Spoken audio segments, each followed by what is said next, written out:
Subscribe करें और bell दबाएं ताकि कोई खबर रह न जाए।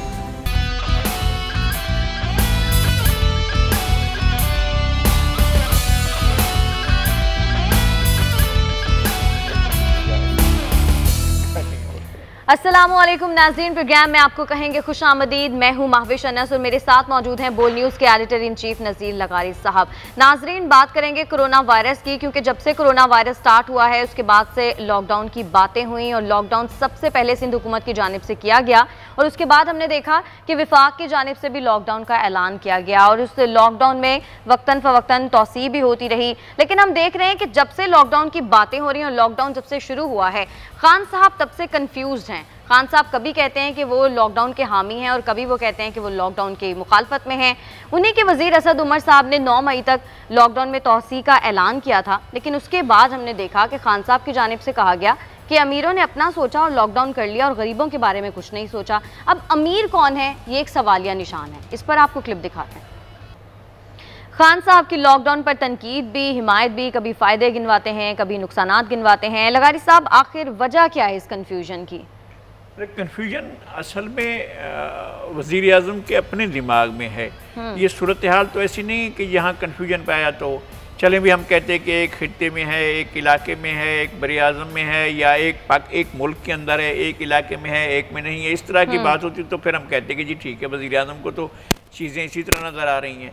जब सारी दुनिया इस मुसीबत का शिकार है और सारी दुनिया में कोई एक ऐसा मुल्क नहीं है कि जहाँ पर इसका कोई केस ना हो, जहाँ पर अमवात ना हुई हों, जहाँ लोगों की जानें ना गई हों और जहाँ पर लॉकडाउन ना हुआ हो। सारी दुनिया में हर जगह पर यार आप देख रहे हैं, सऊदी अरब में लॉकडाउन है, ईरान में लॉकडाउन है, इराक में लॉकडाउन है, यूरोप में लॉकडाउन है, अमेरिका में लॉकडाउन है, इंडिया में लॉकडाउन है, आपके पड़ोस में लॉकडाउन है। आप लॉकडाउन की ओनरशिप नहीं लेते हैं और कहते हैं कि नहीं जी हमें तो, कभी कहते हैं हमें गरीबों का एहसास है, कभी कहते हैं लॉकडाउन बहुत ज़रूरी है, कभी कहते हैं गैर ज़रूरी है। तो ये सारी सूरत यार तो कन्फ्यूजन की है ना। एक बात वाजे नहीं है उनके दिमाग में, वो इसके अगर कोई लॉकडाउन के मुज़मरात होंगे या नुकसानात होंगे, उनके जहन में कुछ खदशात हैं, वो उन खदशात के बायस ये कहते होंगे कि जनाब अगर लॉकडाउन हो गया तो फिर ये होगा, फिर लॉकडाउन कर भी देते हैं। तो एक बात यह है कि जब सारी दुनिया इस सूरत हाल को फेस कर रही है तो हमें भी इस सूरत हाल को फेस करना है। और लगारी साहब, असद उमर साहब की जानिब से ऐलान किया गया 9 मई तक लॉकडाउन में तोसी की बात हुई, उसके बाद खान साहब ने कहा कि अमीरों ने गरीबों का नहीं सोचा और लॉकडाउन लगा दिया। अब ये अमीर लोग कौन हैं? वो जो सनतों वाले हैं, जो बड़े इंडस्ट्रियलिस्ट हैं, बड़े कारोबारी लोग हैं और हुकूमत में बैठे हुए बड़े आला अफसरान हैं, वज़रा हैं, और जो बालाई तबका है उसने यकतरफा तौर पर बेचारे गरीबों पर, बेचारे मज़दूरों, किसानों पर जो है लॉकडाउन कर दिया है। इमरान खान को ये नज़र आ रहा है, वज़ीर आज़म को इस तरह नज़र आ रहा है कि उनका तो खैर हाथ भी नहीं है किसी चीज़ में और वो लॉकडाउन की ओनरशिप भी नहीं ले रहे हैं और अपने वज़रा से ऐलान करवाते हैं फिर पीछे हट जाते हैं। तो ये सूरत हाल है। उनका ख्याल ये है कि बहुत ज़्यादा पैसे वालों ने बहुत ज़्यादा गरीब लोगों पर जो है वो लॉकडाउन मुसलत कर दिया है। अब उसके असरात ये हैं कि असद कैसर साहब को जो है वो पॉजिटिव आ गया और आपको पूरी फैमिली क्वारंटीन, हाँ पूरी फैमिली उनकी क्वारंटीन, उनकी पूरी फैमिली जो है वो क्वारंटीना में चली गई है।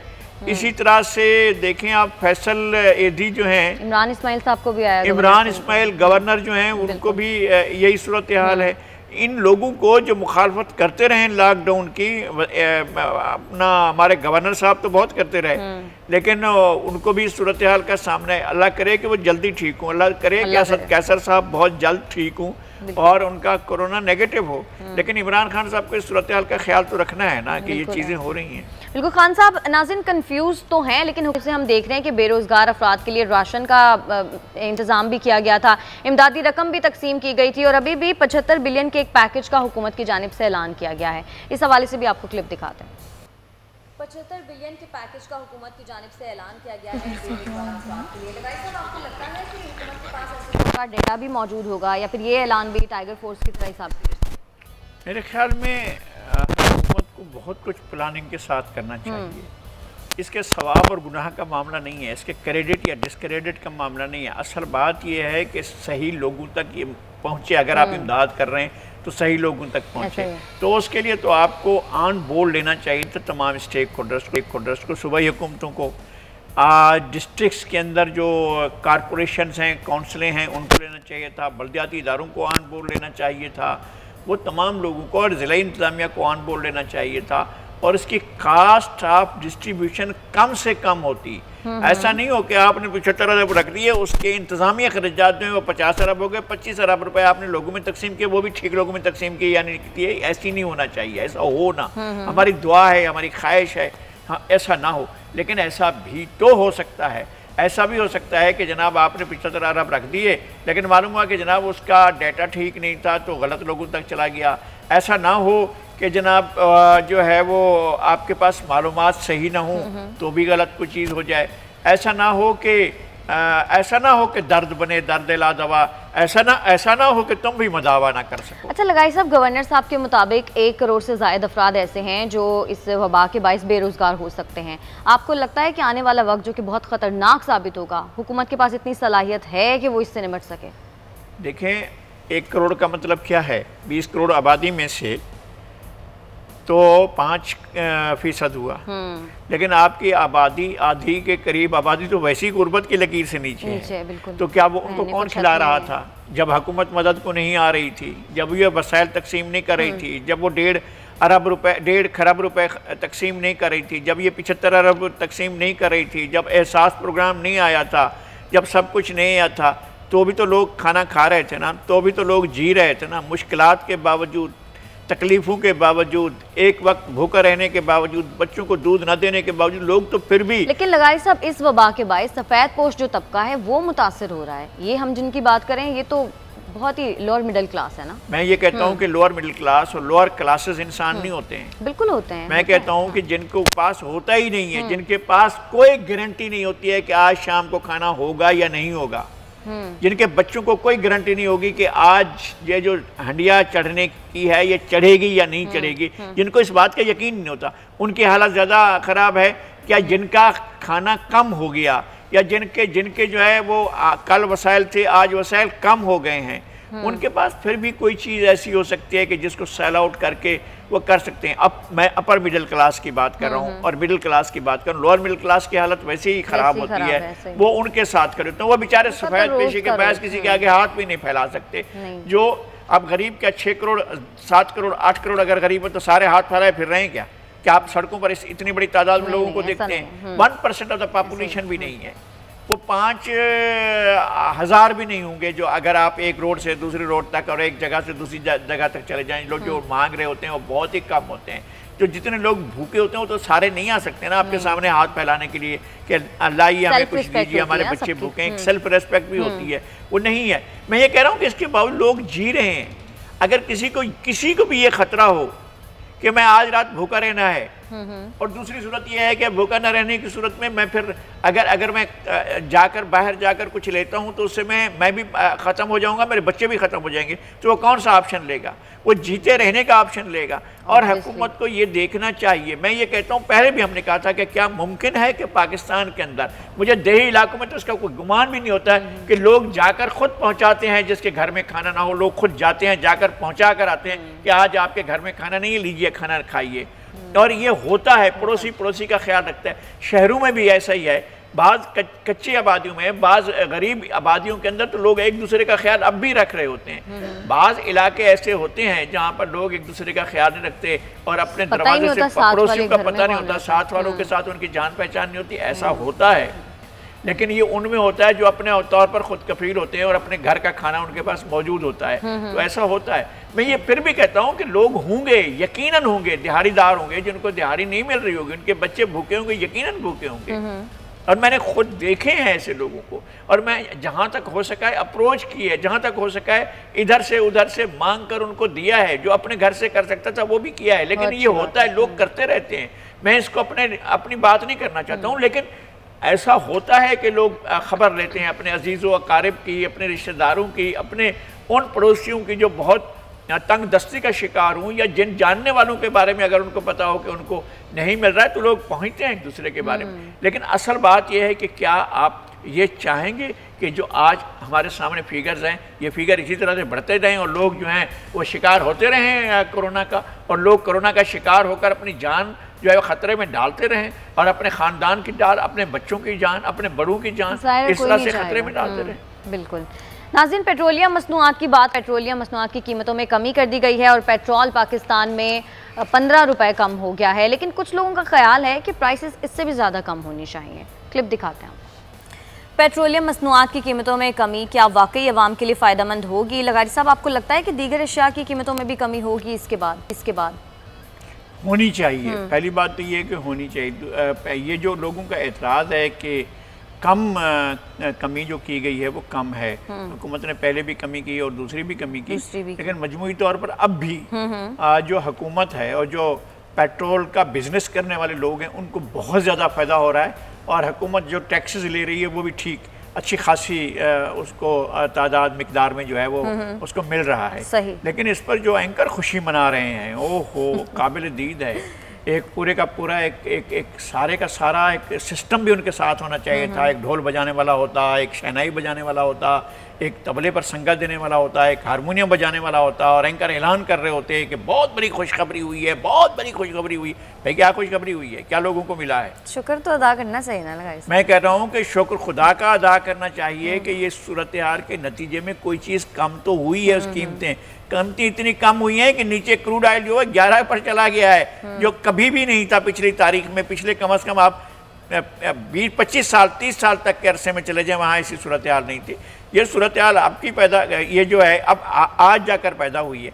आप इससे ज़्यादा से ज़्यादा लोगों को फ़ायदा दे सकते थे। अगर आप 40 रुपये भी कर देंगे तब भी पेट्रोल जो है वो आपको महंगा नहीं पड़ेगा। हाँ, तब भी आपको जो है वो उसकी कीमत नहीं करनी। अब वो एक ज़माना था जब हुकूमतें सब्सिडी देती थी, अब आप सब्सिडी भी नहीं दे रहे हैं और उल्टा आप उसमें से दुगना चौगना प्रॉफिट अब भी ले रहे हैं और फिर एहसान भी कर रहे हैं। और साथ में हमारे ढंढोरा पीटने वाले भी बता रहे हैं कि जनाब कमाल हो गया है, बहुत बड़ा कमाल हो गया। अच्छा लगारी साहब, पेट्रोलियम मसनूआत की कीमतों में जो कमी हुई है उससे क्या शरह सूद में भी कमी वाक़ई हो सकती है? देखिए, मेरे ख्याल में होनी चाहिए। असल में आपको लोगों की इकनॉमी को संभालना है। आप कहें कि हम स्टेट की इकनॉमी को बढ़ा रहे हैं और उसको हम तकवीत दे रहे हैं, बहुत अच्छी बात है, लेकिन आप अपने खर्चे कम करें ना। अब कोरोना के बायस आपने कितना कुछ बचा लिया है ये हमें बताएं, इसके फिगर्स दें।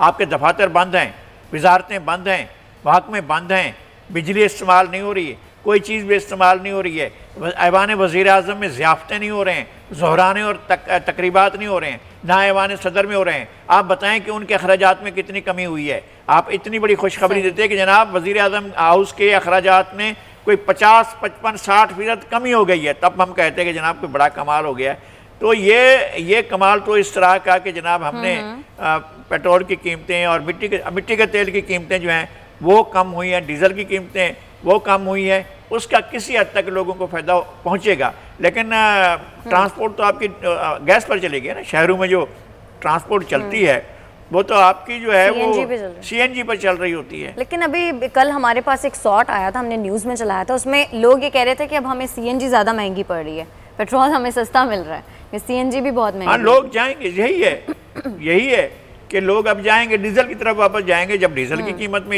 इतना बड़ी कमी हुई है तो इन्होंने इजाफा भी बहुत ज़्यादा किया था डीजल में, अब कमी हुई है तो लोग डीजल की तरफ वापस जाएंगे और गाड़ियाँ अपने डीजल पर चलाएंगे। लेकिन लगाए साहब, पेट्रोलियम मसनूआत की कीमतों में तो चले कमी हुई, लेकिन हम देख रहे हैं रमज़ान जब से स्टार्ट हुआ है फलों की कीमतों में बहुत ज़्यादा इजाफा हो गया है, दीगर चीज़ें बहुत महंगी हो गई हैं। अब ये किसका कसूर है?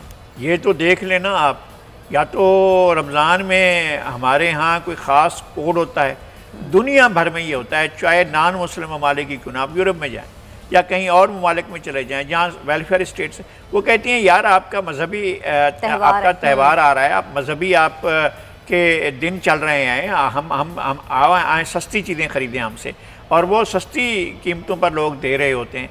हाँ, हमारे यहाँ ये है कि रमज़ान आए, बरकतों का महीना आए और लोगों की खाल उतारना शुरू कर दी जाए। अब केला जो है वो 100 से 150 रुपये के दरमियान जा रहा है, जो 60 रुपये तक होता था वो अब इतनी बड़ी कीमत पर चला गया है। सेब ने छलांग मारी, 150 से 200 तक चला गया है और कहीं 300 पर भी डबल हो गई हैं।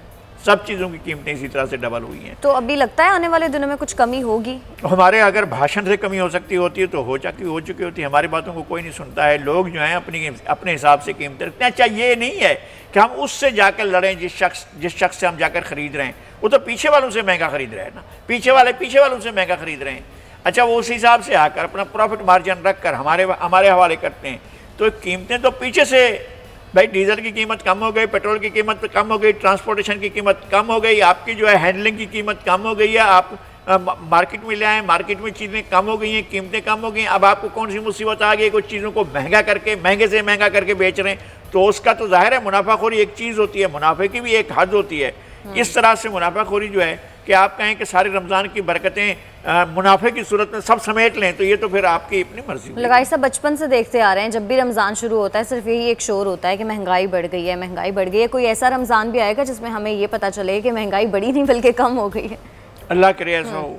हम दुआ गो हैं, नेक नियति से दुआ करते हैं, अल्लाह पाक के हुजूर गिड़गिड़ा कर दुआ करते हैं, या अल्लाह ऐसा रमज़ान शरीफ भी आए जब लोगों को एहसास हो कि इबादतों के दिनों में मुनाफे को एक तरफ रखें, मुनाफा ज़रूर लें लेकिन दोनों हाथों से समेटने का और साल भर की कसर पूरी करने का जो है वो तरीक़ाकार ना करें, ये मुनासिब नहीं। बिल्कुल ठीक है, हमें ब्रेक की जानिब बढ़ना है और ना जब हम वापस आएंगे तो भारत की कुछ खबर लेंगे, क्योंकि भारत की जानिब से मुसलसल लाइन ऑफ कंट्रोल की खिलाफ वर्जी की जा रही है। हमारे साथ रहिएगा।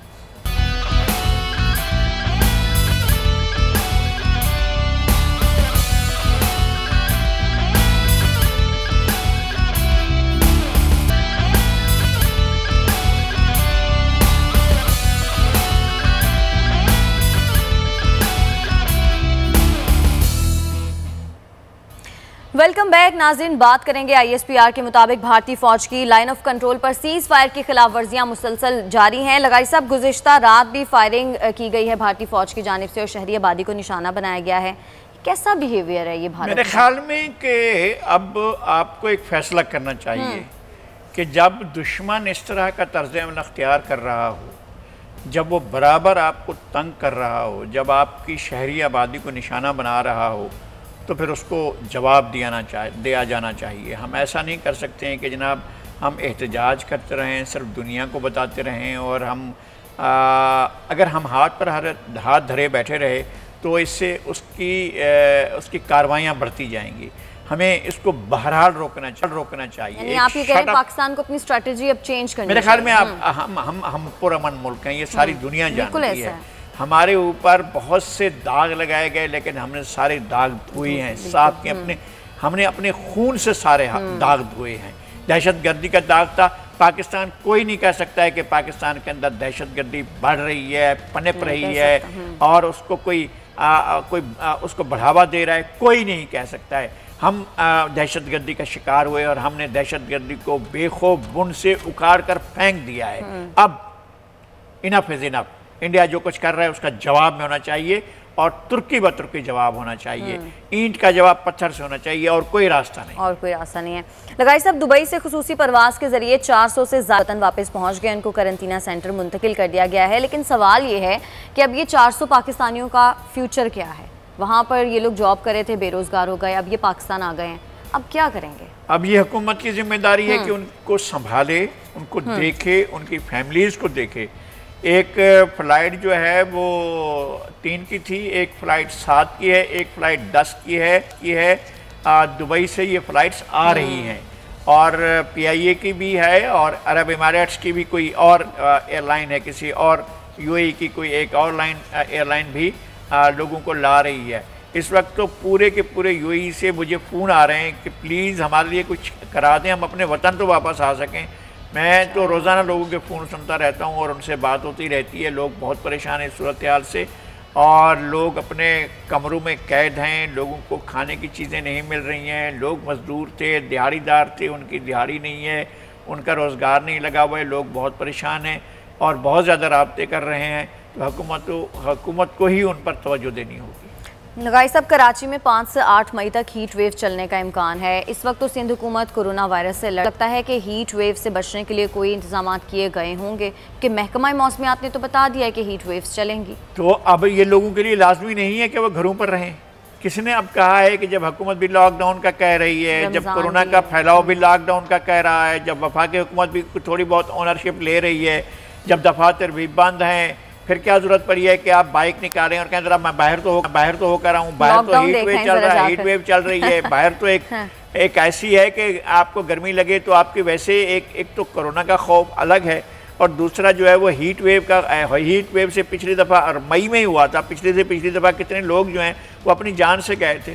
तो फॉर गॉड से बराए मेहरबानी अपने घरों पर रहिए, 5 से 8, 5, 6, 7, 8 कर तो आप इन तारीखों में तो आप घर से बिल्कुल ना निकलें, क्योंकि बहुत शदीद गर्मी आ रही है, टेम्परेचर बहुत बढ़ जाएगा और उसमें जान से जाने के ख़तरात बढ़ जाएंगे, इसलिए कि सन स्ट्रोक लगता है जब आपको सूरज की हिद्दत ज़्यादा लगती है तो फिर इंसानी जान को ख़तरा होता है। तो हमें एक तो अपना ख्याल रखना है, दूसरा ये कि ज़ाहिर है ये सूबाई हुकूमत की भी ज़िम्मेदारी है, ये शहरी हुकूमत की भी ज़िम्मेदारी है कि वो अस्पतालों को, अब तक तो अस्पतालों में डॉक्टर्स वैसे ही कोरोना में मुब्तला हो रहे हैं, उनकी जानें वैसे ही ख़तरे में हैं, तो अब अगर हम लोग खुद एहतियात करें और बाहर ना निकलें तो ज़्यादा बेहतर होगा। लगाइस साहब, आलमी मंजरनामे से खबर है मेरे पास, कनाडा में हथियारों की खरीदो फरोख्त पर मुकम्मल पाबंदी आयद कर दी गई है, तो सोसाइटी को पुरअमन रखने के लिए ये कैसा इकदाम है? मेरे ख्याल में एक तो वो पुरअमन सोसाइटी है कि लोगों के पास जो हथियार हैं, जो लोगों ने कभी खरीदे, जो खतरनाक हथियार थे या ज़्यादा मार करने वाले हथियार थे या ज़्यादा जाने लेने वाले हथियार थे, उनकी कनाडा में ज़रूरत नहीं है। कनाडा में इस तरह के हालात नहीं हैं कि इस तरह के हथियार रखे जाएं, और उन्हें लोगों को एक मोहलत टाइम फ्रेम भी दिया है कि 2 साल के अंदर अंदर आप हथियार जमा करवा दें, लोगों से कहा गया है। वो लोगों से, आम लोगों से भी कहा गया है कि वो कानूनी हथियार जो उन्होंने लिए हुए हैं वो भी वापस जमा करा दें। वैसे तो गैर कानूनी नहीं होंगे, अगर होंगे तो लोगों को वो सबमिट करने चाहिए, वो दे देने चाहिए, हुकूमत के हवाले कर देने चाहिए। वहाँ तो ये सूरत हाल ही नहीं है कि वहाँ पर किसी को हथियार की ज़रूरत पड़े, वहाँ तो अमन ही अमन है, लोग चैन से रह रहे हैं। और वहाँ तो वज़ीर-ए-आज़म भी बहुत अच्छे आए हैं, और वो वज़ीर-ए-आज़म अपने मुल्क में जितने मकबूल होंगे सो होंगे, वो थर्ड वर्ल्ड के गरीब ममालिक में बहुत मकबूल हैं, इसलिए कि उनका अंदाज़ बहुत अच्छा है। वो मुसलमानों के साथ बिल्कुल अच्छी तरह से जाकर उनसे मिलते हैं, उनको ईद की मुबारकबाद देते हैं, उनकी खुशी में शरीक होते हैं। वो ये भी कहते हैं कि लाएं मुझे भी सवियाँ खिलाएं, तो अभी ईद पर आएंगे आप लोगों के पास आकर। हाँ, घुल मिल जाते हैं लोगों के साथ, उनके बिल्कुल उसी तरह के। और डिप्टी जो प्राइम मिनिस्टर हैं वो तो हमारे यहाँ के पड़ोस के ही हैं, वो सिख सरदार हैं। अच्छा। वो कनाडा के डिप्टी वज़ीर-ए-आज़म हैं, नायब वज़ीर-ए-आज़म हैं, तो वो भी बड़े खुश गुफ्तार हैं, बड़े खुश मिजाज हैं। तो वहाँ तो वैसे ही लोग अमन से रह रहे हैं, तो उनको तो वैसे भी इस तरह के लीडर को तो अवाम बहुत पसंद करते हैं ना, अवाम में बड़े मकबूल हो जाते हैं जी। अच्छा लगाई साहब, लाहौर से खबर ये है कि Pakistan kidney and liver institute में कोरोना मरीजों के लिए बेड कम पड़ गए हैं। पता था कि ये वबा है, लेकिन उसके बावजूद कोई इंतजामात नहीं किए गए। नहीं, मुझे तो हैरत होती है कि लाहौर के अंदर लोग किस तरह से आज़ादाना घूम फिर रहे हैं। लॉकडाउन मजाक था। अगर पंजाब में मजाक हुआ, लाहौर में मजाक हुआ, आपने लाहौर में जो कुछ भी किया, वहाँ की एक तारीख़ है, वहाँ का एक अहद है, वहाँ का एक ज़माना है, वहाँ आप चल रहे होते हैं तो आपको याद आता है कि मुग़ल दौर ये था, सिखों का दौर ये था, मुसलमानों का दौर ये था, अंग्रेज़ों का दौर ये था। आपके पास वहाँ तारीख़ पड़ी हुई है, और चीज़ों के साथ हम जब तारीख़ हमारे सामने होती है तो हम सबक लेते हैं, हम सबक सीखते हैं कि किसको किस लिए रिवाल आया था। हम लोगों को अब तक एहसास नहीं है कि भाई कोरोना है और लाहौर में जो है लॉकडाउन नहीं है, लाहौर वाले इसकी परवाह नहीं कर रहे हैं। तो फिर इस तरह की सूरत हाल में तो इस तरह की चीज़ें होंगी ना। नगारी साहब, वहाँ पर बिल्कुल भी इंतजामात नहीं कोई किए गए, और लॉकडाउन के दौरान कोई चीज़ बंद थी ही नहीं। कम पड़ गए ना, अब PKLI में कोई जगह नहीं है अब लोगों को रखने के लिए, लेकिन उसके बावजूद इतना बड़ा, मैं तो देख कर आया हूँ ना। अच्छा। Pakistan kidney and liver transplant का जो इदारा है वो मैं उसको देख कर आया हूँ, और बहुत बड़ा इदारा है, और उसको तो एक बस काबिल एहतराम चीफ जस्टिस ने अपने उसका निशाना बना लिया था, और उसके साथ तो बहुत बुरा हुआ इदारे के साथ। अब मज़ीद बुरा ये हो रहा है कि जो है वो अब वहाँ पर बेड कम पड़ गए हैं, अब वहाँ पर मरीज़ों को नहीं रखा जा सकता। तो बाकी अस्पतालों में कौन सी गुंजाइश है? ना म्यू अस्पताल में गुंजाइश है, ना आपके दीगर अस्पतालों में गुंजाइश है, तो कहाँ पर गुंजाइश है? अगर आप लोगों को नहीं, आप लॉकडाउन की तरफ आमादा नहीं करेंगे तो आप संभालेंगे कैसे ये सारी सूरत हाल को? अगर बिगड़ती है, अगर ख़राब होती है, अगर खुदा ना खास्ता इटली जैसी सूरत हाल पैदा होती है, अगर स्पेन जैसी सूरत हाल पैदा होती है, अगर फ्रांस जैसी सूरत हाल पैदा होती है, अमेरिका जैसी सूरत हाल पैदा होती है, तो आप क्या करेंगे? आपको जश्न मर्ग मनाना है, आपको लोगों की मौत का जश्न मनाना है, और आप कहेंगे कि जनाब इधर लाशें पड़ी हुई, इधर हम रक्स कर रहे हैं, इस तरह का करना है तो फिर ठीक है, आपकी मर्जी है। आप लोगों की लाशें बिछाएं और उन पर रख शुरू कर दें कि जनाब हम फतहमंद हो गए, हमने जीत लिया कोरोना से, ये लाशें पड़ी हुई हैं। ये क्या बात हुई? बिल्कुल सही है। लगाई साहब, ब्रेक की जानिब हमें बढ़ना है। ब्रेक से जब हम वापस आएंगे तो बात करेंगे भारत की, क्योंकि भारत में जो कोरोना के मुसलमान मरीज हैं उनके साथ बहुत इम्तियाजी सलूक किया जा रहा है। हमारे साथ रहिए।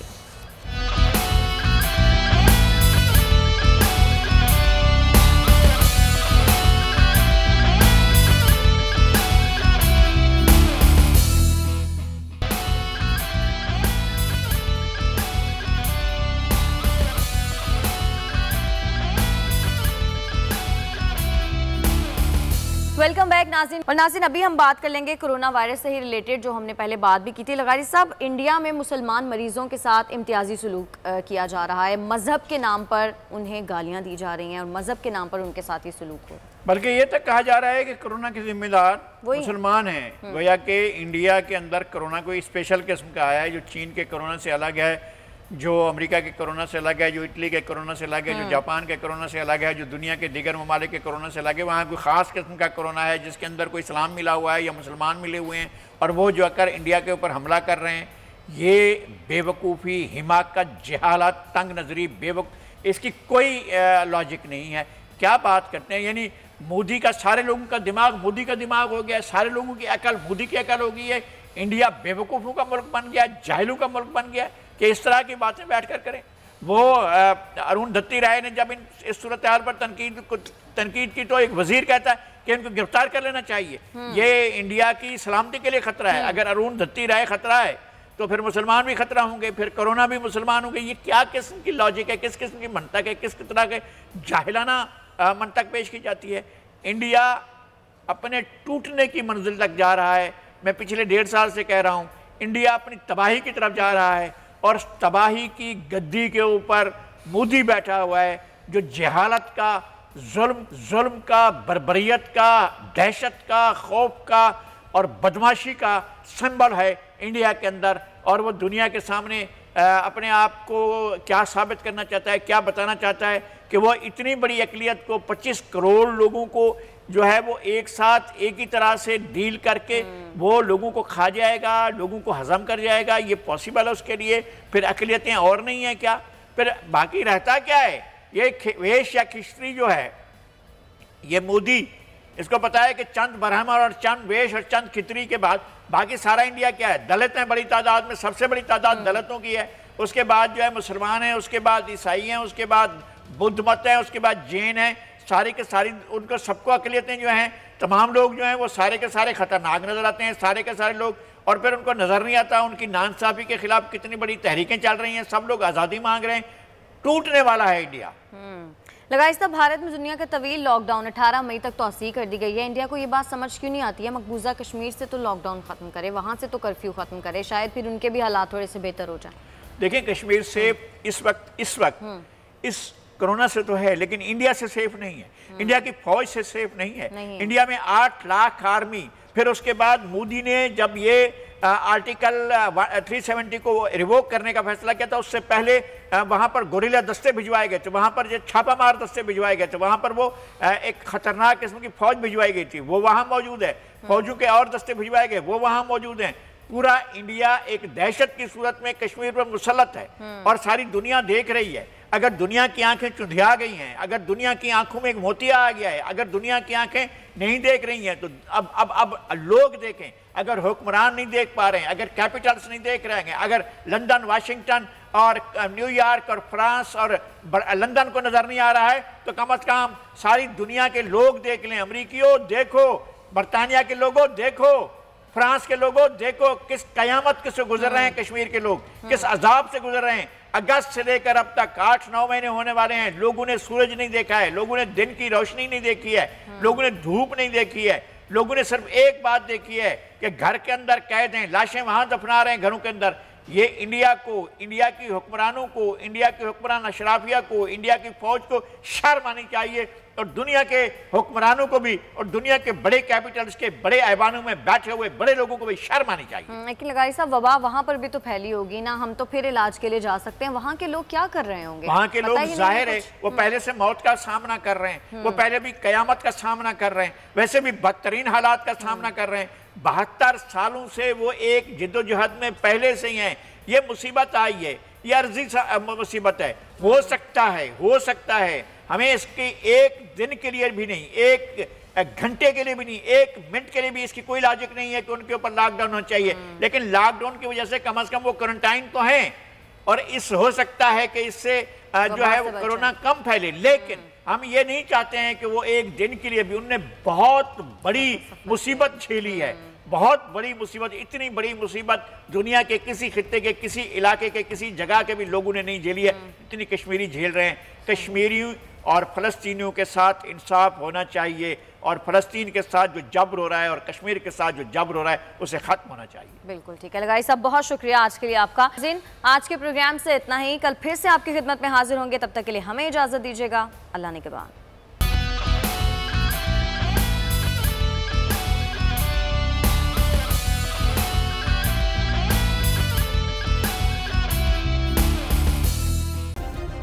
सब्सक्राइब करें और बेल दबाएं ताकि कोई खबर रह न जाए।